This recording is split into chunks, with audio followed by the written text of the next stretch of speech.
Salut! On va continuer donc le montage du kit. Voici le châssis, donc la phase qu'on avait préassemblée sur la table, une fois fini. Alors pour monter ce cerveau, il n'est pas plus gros qu'un cerveau standard, peut-être un tout petit peu, il était nécessaire quand même de limer des bouts de la fixation de cerveau, parce que chez Axial, ils ont mis des angles. En fait, vous avez ici au coin où va le cerveau des angles, alors que la plupart des cerveaux n'ont pas ce genre d'angle. On me dit pour RHD peut-être un tout petit peu plus gros, mais pas tellement que ça non plus. Au XXe siècle, avec tous les cerveaux qui existent sur le marché, les constructeurs le savent bien. Ils ont bien fait une platine réglable ici pour parce qu'ils savent qu'il y a 3-4 mm selon les cerveaux de différence, mais ils n'ont pas prévu quoi que ce soit dans la profondeur. Ça c'est un peu dommage parce que la place on l'a. Il suffisait de se décaler ici franchement 2-3 mm de plus pour avoir rentré n'importe quel cerveau. Ça c'est un peu dommage. Pour les étapes de montage, tu finis donc un côté, donc tu as la partie avant, la partie arrière. Après tu dois tenir 3 pièces, enfin 4 au total. Enfin celle-là se clipse, donc on va dire 3 pièces. Tu dois tenir le rail avant, le rail arrière et la partie centrale ensemble d'une main.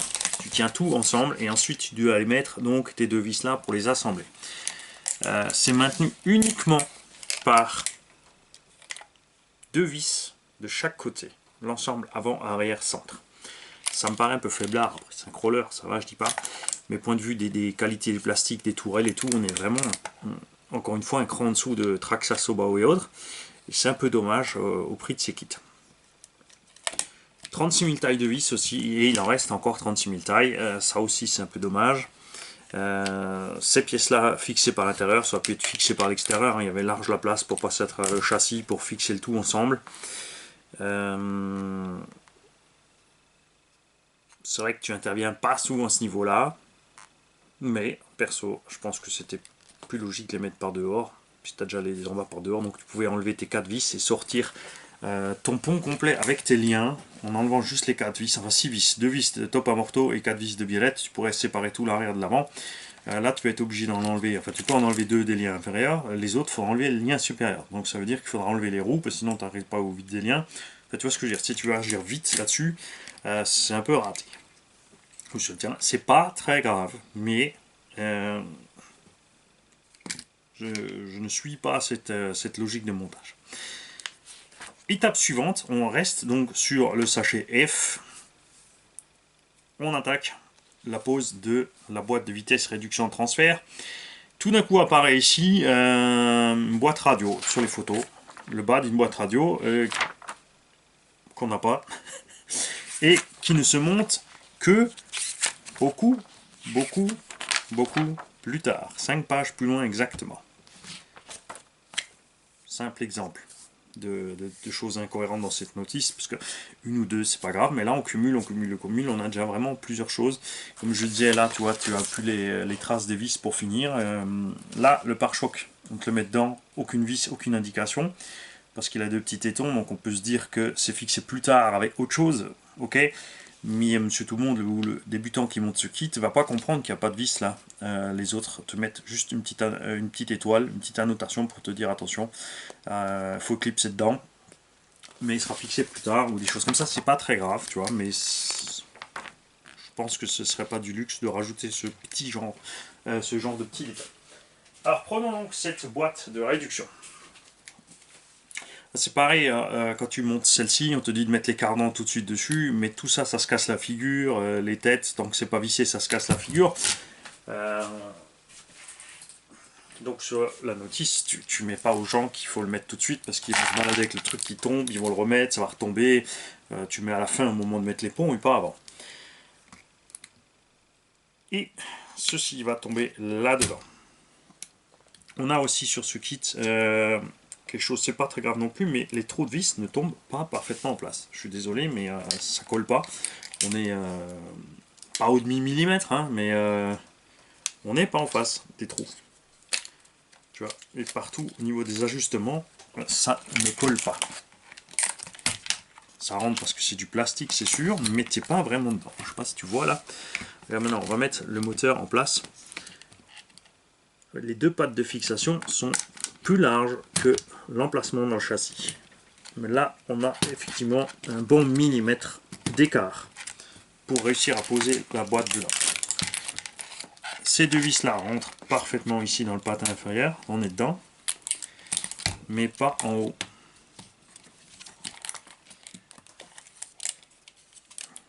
Ah, c'est parce qu'elles doivent regarder par le bas, c'est ce que je te disais. Alors, donc comme dit, tu ne peux pas serrer ces vis. Voilà. Celles-là, tu ne peux pas les serrer fort. Et ensuite, il faut encore bouger les pièces par après. Sinon, ça ne fonctionne pas. Là, tu vois, je les ai écartés un tout petit peu. J'ai changé un tout petit peu l'angle. Et on arrive bien dedans. Il y a 4 vis pour maintenir ça en place. AX116, 3x12. Hop.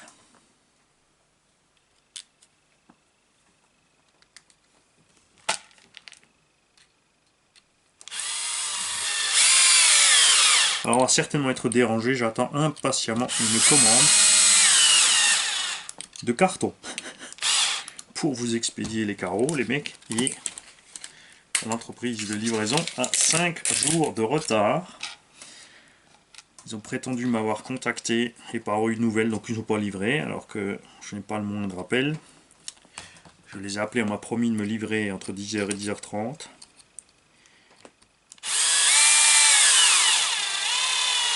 Il est bientôt 11h. Moi, entre-temps, évidemment, j'ai attendu quand même.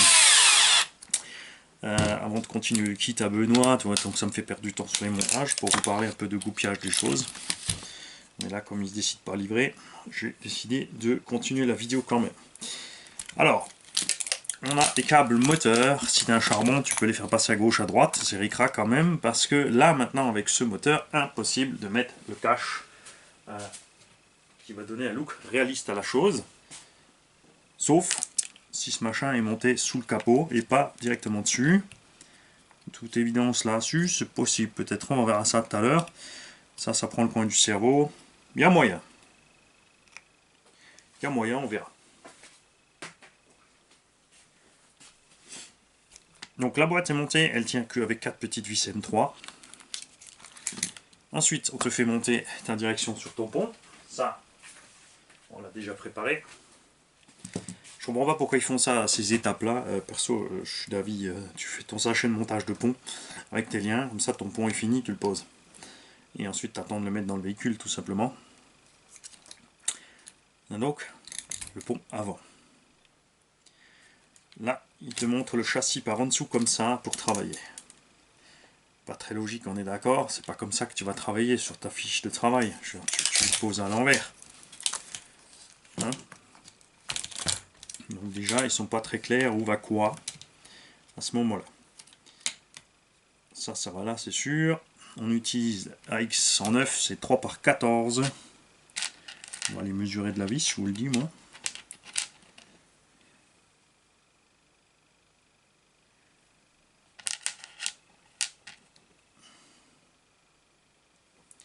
C'est celle-là. Bon, on va commencer de ce côté. Hein. Arrête de faire esprit, Mani. Lui, voilà. Pardon, c'est normal. Ceci est le lien supérieur. On va commencer par lui. Et ensuite, on va aller glisser le cadre.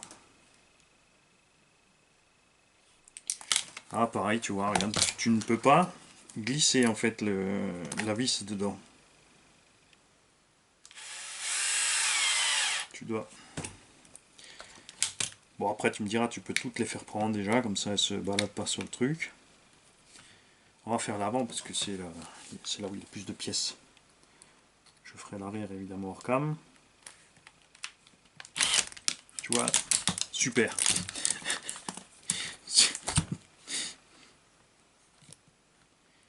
C'est comme ça sur tout le kit. Tiens, attends, et en plus, alors avant de faire une bêtise,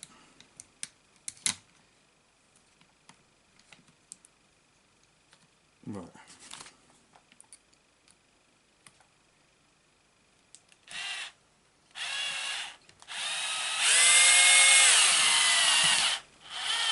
Voilà, très bien. Le reste du cardan avant. Donc, le double mal, tu vois, je suis sur la caméra, ouais. le bout. Le cache en plastique pour pas perdre l'axe, c'est pareil, tant que le cache se promène, l'axe peut se barrer, donc tu feras gaffe quand tu manies, tensionnes ce truc. Ne pas aller perdre la bête. Lui là-dedans. Et le petit BTR. Alors il te conseille de mettre de la loctite, après c'est serré dans la ferraille, moi je serre relativement fort après à la main. C'est pas vraiment le genre de truc qui va fondamentalement se balader. Hein.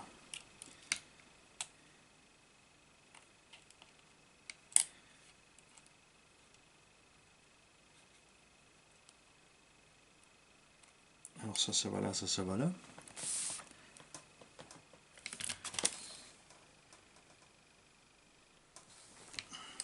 Il y a un truc qui me chiffonne. Ça va au cerveau.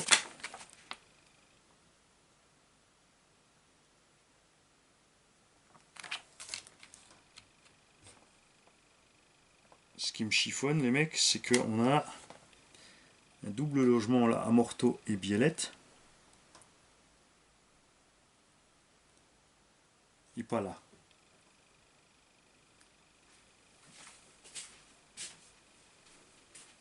Il ne faut pas se tromper, parce que c'est à l'arrière. Là aussi, si, c'est parce que c'est collé au pont. Madi, tu dors, ton moulin va trop vite, ton espèce va s'éteindre. Voilà, regarde, ça va là. Ok, et amorto. Et là maintenant, j'ai deux ressorts verts, des ressorts rouges. Comme c'est pas moi qui ai monté les amortos, je ne sais pas lesquels sont devant et derrière. On va vite voir au niveau du montage des amortos. Où est-ce qu'ils sont? Bougez pas les mecs. Hein. Alors là, on a déjà les amortos complets, ça veut dire que quelque part dans cette notice, quand même, avant ça, ils peuvent être montés. On commence par les ponts. Pont. Amorto.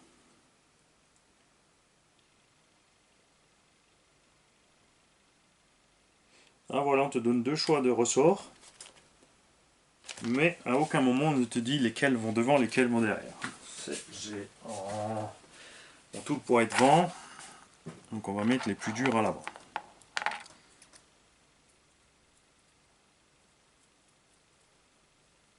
Ce sont les verts. C'est étrange quand même, généralement rouge c'est plus dur. Ouais. On va mettre le vert. On verra bien de toute façon, on pourra toujours changer ça après. Là aussi donc.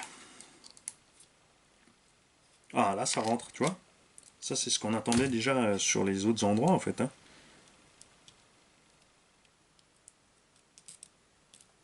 Tu vois, c'est que ça passe à travers jusqu'au bout, et c'est seulement une fois au bout que tu as le fil à faire, tu vois. Voilà, ça c'est normal. On va aussi faire gaffe à la barre panhard, histoire qu'on ne soit pas coincé après. Donc le deuxième ressort vert, il est là.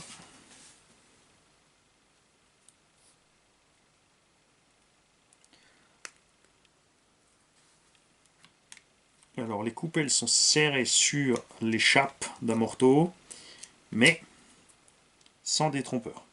Je m'explique, la plupart des marques ont des chapes avec une petite encoche. Et ensuite ta coupelle va sur cette petite encoche. Ça évite, un, de trop serrer la coupelle, et deux, qu'elle ne puisse pas tourner autour de la chape.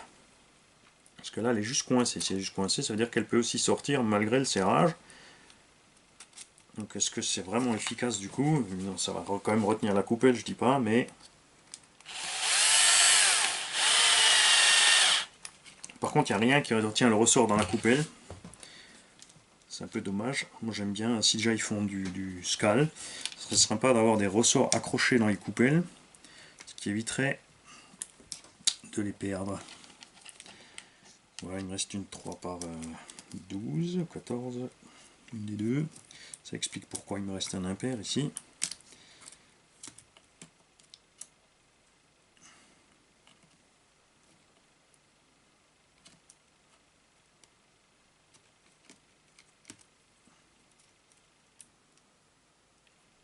Ouais, je m'obstine à faire à la main, je sais.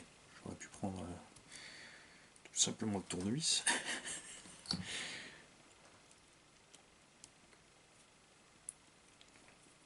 Voilà. Très bien.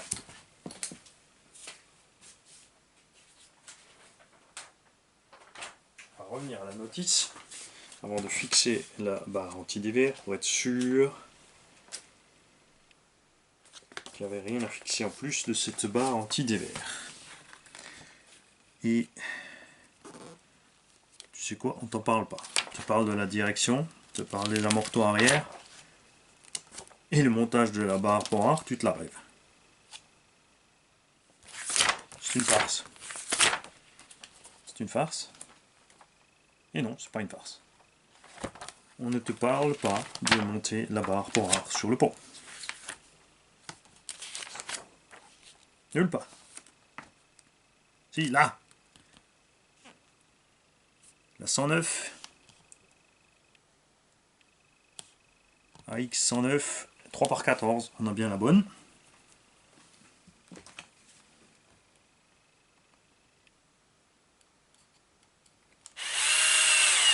Voilà. Et la direction. Alors la direction, évidemment on va mettre le cerveau sur la corne, mais je vais attendre parce que, enfin pour fixer la corne, il faudra le faire en dernier. Là tu vois, tu as du mal à accéder à la vis, il faudra décrocher le pont. Donc on va d'abord, avant de fixer ça, parce que tu vois là pour mettre la vis, tu vas être en travers. Tu ne mets pas ta corne, jamais tu ne serres ta corne avant d'avoir branché la radio et fait le neutre. Donc ceci est une opération qu'on va laisser en suspens pour l'instant. Là, on va attendre avec ça. On va fixer par contre les amortos en haut. Donc là, il faut se méfier, c'est ce qu'il disait. La X118, c'est une 3 par 18 qui reste. Ce qui explique ici qu'on a encore une fois une vis toute seule.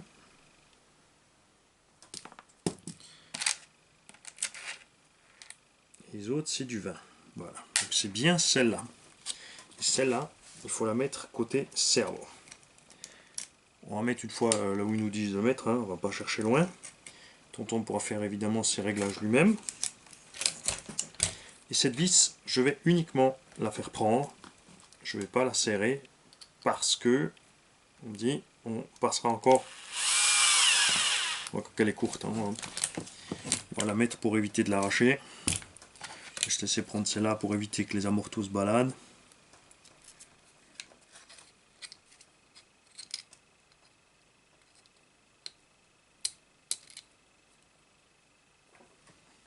Voilà. Là, on a de la marge de l'autre côté, c'est vrai que le filet est vachement court et j'ai vraiment pas envie d'arracher sa vis.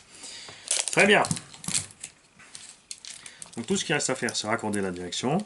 Moi, je vais éteindre la caméra, je vais faire le montage de l'arrière. Donc typique quand tu as une barre pour évidemment, le pont est retenu d'un côté en débattement et pas de l'autre. Tu vois, tu te retrouves en travers. Et aussi quand la suspension monte, tu as l'impression, tu vois, qu'il monte pas droit. Hein, tu as l'impression qu'il se décale un petit peu sur le côté.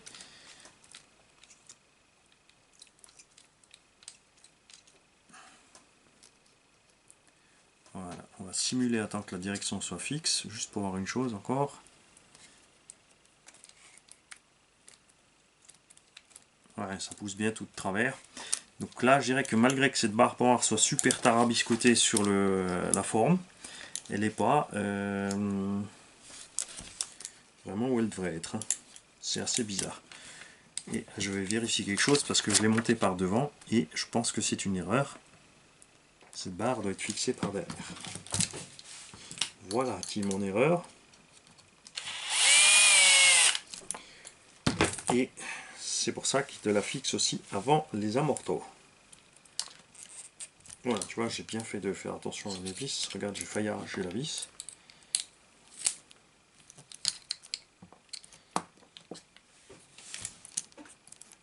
Du coup, quand on l'a mis au bon endroit, ça va aller beaucoup mieux. Mamie, il a encore voulu... Hein, t'as vu? Il a encore voulu brûler les étapes, l'animal.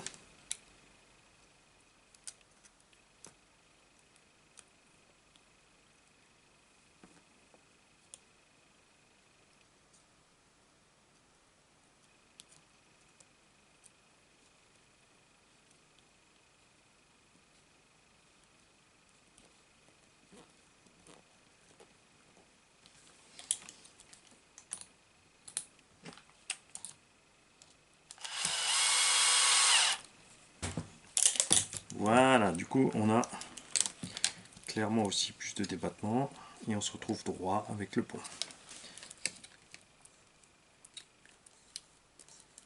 Voilà, ça va déjà mieux. Je vous laisse là, je vais finir le reste. Je vais déjà installer évidemment back radio, back lipo, tout ça. Poser, et on se reverra donc au moment de poser les cerveaux pour les réglages. Je vais donc en profiter aussi pour faire les soudures sur le Vario et tout préparer en fait pour pouvoir vous faire le petit montage des cerveaux et le réglage. Et en plus, vous avez vu, si tu suis tranquillement ton kit, ça se voit bien. La vis pour monter la barre pour est là. Pas dire que le dessin n'est pas clair, c'est juste vraiment Mani qui voit pas clair.